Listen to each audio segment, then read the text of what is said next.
தேசம் டிவியுடன் இணைந்திருக்க பெல் ஐகானை பிரஸ் பண்ணுங்க. மதுரை விமான நிலையத்தில் செய்தியாளர்களை சந்தித்த அவர், திமுக தலைமையிலான கூட்டணி மதசார்பற்ற ஜனநாயக கூட்டணி என்று தெரிவித்தார். மேலும் வரும் நாடாளுமன்ற தேர்தலில் திமுக தலைமையிலான கூட்டணி 40 தொகுதிகளிலும் வெற்றி பெறும் என்றும் விடுதலை சிறுத்தைகள் கட்சித் தலைவர் தொல் திருமாவளவன் கூறினார்.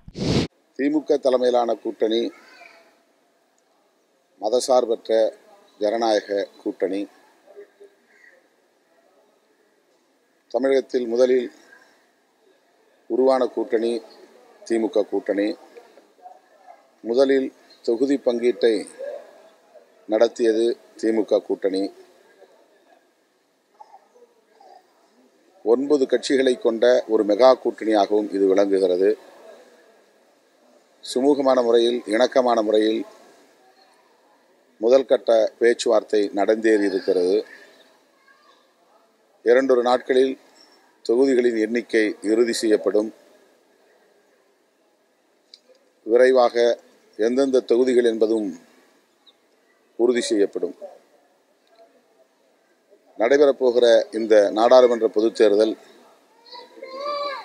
சனாதனத்திற்கு எதிரான ஒரு தர்ம யுத்தம். அகில இந்திய அளவில்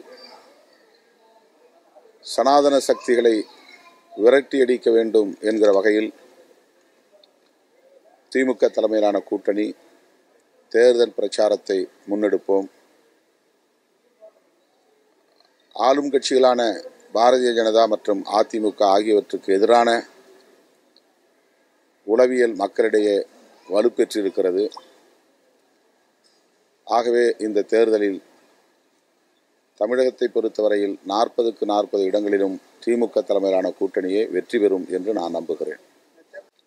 உடல்நலத்தை விசாரிப்பதற்காகத்தான் திமுக தலைவர் தளபதி ஸ்டாலின் அவர்கள் திரு விஜயகாந்த் அவர்களை சந்தித்ததாக விளக்கம் சொல்லியிருக்கிறார்.